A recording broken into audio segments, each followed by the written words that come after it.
Heure troublée en Algérie, où en plusieurs endroits du territoire, une série d'attentats ont été commis dans la nuit qui précéda la Toussaint. Le 1er novembre 1954, une série d'attentats et de sabotages frappe l'Algérie. Bilan, 8 morts. Derrière ces attaques, le mouvement nationaliste FLN. Son but, l'indépendance de l'Algérie, quoi qu'il en coûte. Mais l'Algérie ne se prêtera pas au rôle souhaité par les agitateurs. On peut croire que le calme sera vite rétabli. En réponse, l'armée française se déploie dans les 3 départements algériens. Là, vivent environ 1 million de citoyens français, essentiellement d'origine européenne, et 9 millions de Français musulmans d'Algérie. Des indigènes, comme on dit à l'époque. Ils sont Kabyles, Chaouis, Mozabites, Touaregs, des Berbères pour l'essentiel et des Arabes. C'est le début de la guerre d'Algérie. Mais ces attentats de novembre 1954 ne sont qu'une étincelle. Pour comprendre pourquoi la guerre a éclaté, il faut plonger au cœur du système colonial et des colères qu'il a nourries. Voyage dans la face sombre de l'Algérie française. Paris, janvier 1830. Quelque chose chiffonne le roi de France et son gouvernement. Ils sont très impopulaires. Pour gagner en prestige, ils lancent une opération contre une cible a priori facile, la ville d'Alger, contrôlée par l'Empire ottoman. En avant! Plus vite! Victoire 5 mois plus tard. Le roi de France suivant ne sait pas trop quoi en faire, puis il se ravise. La conquête de l'Algérie commence.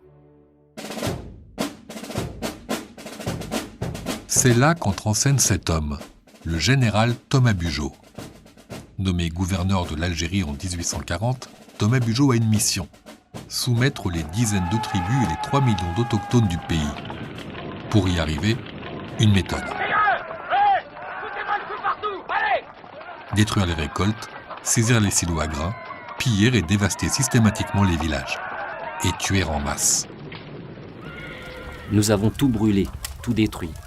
Oh la guerre, la guerre. Que de femmes et d'enfants réfugiés dans les neiges de l'Atlas y sont morts de froid et de misère. Dès les premières exactions, des autochtones s'opposent à l'envahisseur, parfois très violemment. Ils se battent au nom de l'islam, mais pas que. On nous a attaqués bien plus comme des étrangers et des conquérants que comme des chrétiens. À l'ouest du pays, le savant musulman Abdelkader organise le soulèvement contre la France. Dans sa correspondance avec d'autres chefs religieux, sous sa plume, une expression apparaît. El-Watan al-Jazaïr. El-Watan, la patrie, al-Jazaïr, l'Algérie. Après des années de lutte, Abdelkader capitule, mais l'idée d'une nation algérienne a germé. À la fin du XIXe siècle, partout ou presque, l'armée française a gagné. Le pays, lui, est dévasté. Batailles, révoltes, famines, maladies, des 3 millions d'autochtones répertoriés en 1830, en 1871, environ 800 000 sont morts. Le temps des militaires est terminé, celui des civils et de l'Algérie coloniale commence. Alger, 1902. Ces hommes sont des indigènes. À l'époque, on appelle comme ça ceux issus des peuples présents en Algérie avant l'arrivée des Français. Depuis la colonisation, ces indigènes sont français, mais ils ne sont pas des citoyens français. S'ils veulent le devenir, ils doivent d'abord renoncer au statut personnel musulman, un ensemble de coutumes issues du droit coranique et qui régissent les affaires privées, mariage, naissance, héritage, etc. Pour la majorité des indigènes, renoncer à ce statut, c'est être un traître à ses origines ou un mauvais croyant. Et de toute façon, s'ils sautent le pas, les chances d'accéder à la citoyenneté française sont minces, très minces. Entre 1865 et 1930, à peine 4000 indigènes l'ont obtenu. Français, indigènes, citoyens, l'inégalité est au cœur de l'Algérie française. Mais qu'importe, les hommes ne sont plus seuls. Ils ont pour supporter le poids de leurs souffrances la force de l'amitié et de la solidarité. À l'Assemblée territoriale locale, les indigènes n'élisent qu'un tiers des représentants, alors qu'ils sont 8 fois plus nombreux que les Européens. Ce n'est pas tout. La population musulmane paie 2 fois des impôts, les taxes européennes et les impôts arabes, des taxes héritées de la période ottomane. Longtemps, ces impôts arabes vont financer la majeure partie des investissements coloniaux. Jusqu'en 1945, les musulmans sont aussi soumis à un régime spécial. Interdiction de réunion sans autorisation, de dire du mal de la France, d'héberger un vagabond, de voyager la nuit, de voyager sans autorisation, etc. L'administration coloniale peut punir, sans procès, y compris jusqu'à l'incarcération. Dans l'application journalière du Code de l'indigénat, et en particulier de l'article sur l'emprisonnement pour retard d'impôt, l'administrateur algérien se montre, 9 fois sur 10, d'une révoltante férocité. L'administration coloniale peut aussi convertir ses peines de prison et ses amendes en journées de travail. Entre 1898 et 1910, les indigènes en effectuent près de 600 000. Loin d'Alger, dans les campagnes, la colère grandit aussi. Sujet hautement sensible, la terre. Sans entrer dans les détails, avant l'arrivée des Français en Algérie, une terre n'était jamais la possession exclusive d'un individu ou d'un groupe. On se répartissait le travail agricole, les récoltes aussi. En 1863, tout change. Lui, c'est Pierre Chauvin, un solide gars de Provence. Il était parti avec en poche un acte de propriété de 70 hectares, un immense domaine. On lui avait dit, là-bas, il y a de la belle terre, riche et fertile, jusqu'alors jamais cultivée, la fortune, quoi. En toute légalité, les colons peuvent confisquer ou acheter à bas prix les meilleures terres agricoles. Quelques riches familles musulmanes profitent de l'aubaine pour agrandir leur domaine, mais le gros des transferts se fait vers les colons. En un siècle, sur 7 millions d'hectares de terres cultivables, la colonisation s'en empare de presque 3 millions. Toutes ces dépossessions nourrissent les rancœurs, notamment celles des notables ruraux. Sur les 9 chefs historiques à l'origine des attentats dont on a parlé en introduction, 6 sont issus de cette élite rurale déclassée et dépossédée.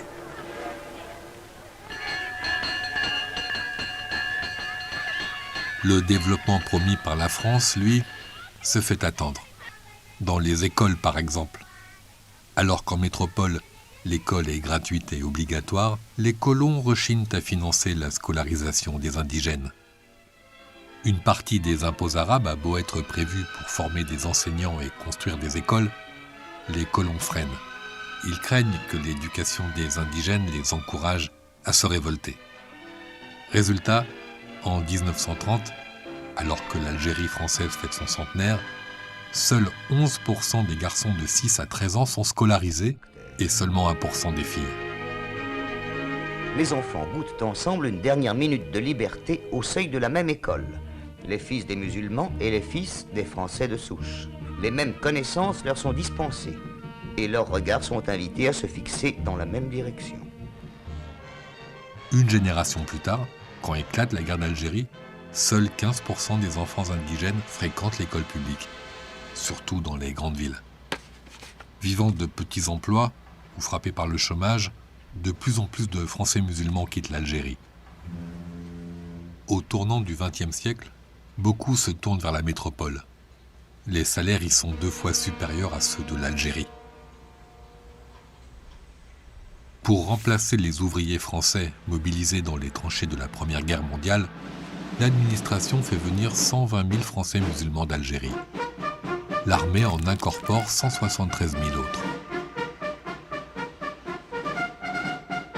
Parmi eux, un certain Ahmed Mesli, pseudonyme Messali Hadj.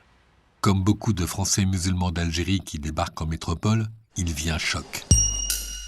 Nous étions unanimes à nous réjouir de l'attitude sympathique des populations à notre égard et à faire une grande différence entre les colons d'Algérie et le peuple français dans leur comportement avec nous. 12 ans plus tard, sous la houlette du Parti communiste français, avec des militants tunisiens et algériens, ils fondent l'Étoile nord-africaine.